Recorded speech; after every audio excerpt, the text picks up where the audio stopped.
Fox Focus. A few minutes for a closer look. Hi there, thanks for joining us today for Fox Focus. I'm Meg McKenzie. An emergency fund is certainly a smart way to avoid further debt in unexpected situations. But when it comes to rebuilding those savings, it can be hard to know where to start. Marcus Grant of Associated Bank is with us today, and he's going to go over some strategies on how you can replenish your emergency fund and stay in control of your finances. Marcus, thanks for talking with us today. Thanks for having me, Meg. Thank you. Well, this is certainly something that everyone faces at some point in their life. So once my emergency fund is depleted, give me some ideas on how I can get it built back up. I would say create a budget and make sure you create a budget and then look at that budget to make sure there's some things in that budget that you can cut unnecessary expenses.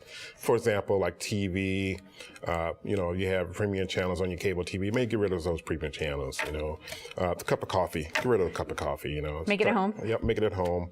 Don't go out to eat, cook at home, So really take a look at ways you can cut back a little bit. Exactly. It's pretty tempting to think that I can keep my emergency fund in my checking account, but I'm guessing that's not a good idea.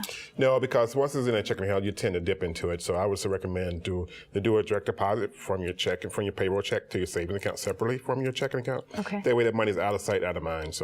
Okay, keep it separate, keep it out of sight, out of mind. All right, so now I've got my strategy in place. I've got my budget written out. I know what I'm going to do, and I know how I'm going to cut back. Now I really need to build that fund up. Is a home equity line of credit a good idea? Yeah, most people call it HELOCs. It's mostly the banks give you equity out of your home. Mm-hmm. So there's a certain amount of credit limit they'll give you, sometimes $10,000, $25,000.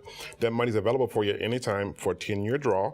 After the 10-year draw, then they expect you to start paying back on those funds. So it is different than a home equity loan. Yeah, a loan is basically a set amount of money that's set and a set interest rate as well. But this is a line of credit. Yes. So how do I know if I could get one? If you own a home and you've been in the home for a while, the home tends to build up equity. Mm-hmm. And it's supposed equity determines how much they can give you from the bank. Okay. And is that a good way to build up my emergency fund? It is truly. It's a truly emergency. You don't want to stick in there where you're going on trips and things like that. It's for home appliances. The furnace goes out during the winter time. That's considered an emergency. Medical bills, medical emergency, that's considered an emergency. Okay, but don't start using it like a credit card. No, don't do that. Well, let's talk about credit cards. Is that a good idea? A credit card would be the last resort. I wouldn't do credit. I would use a credit card before I use a payday loan, or if you overdraft your checking account, then the credit card would be a second way to go about it. But last resort. Last resort, yes, because that's another debt.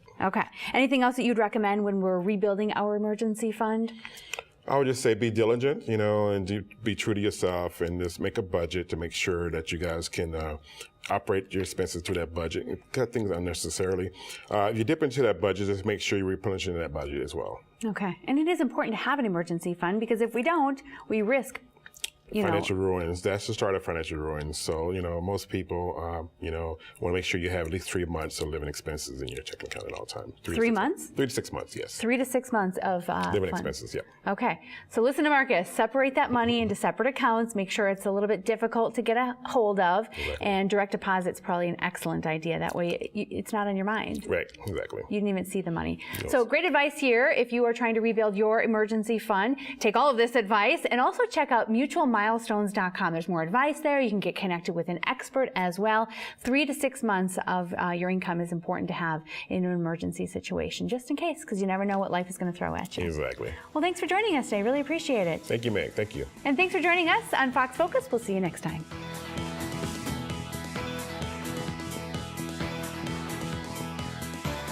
Interested in appearing on Fox Focus? Email us at foxfocus@fox6now.com.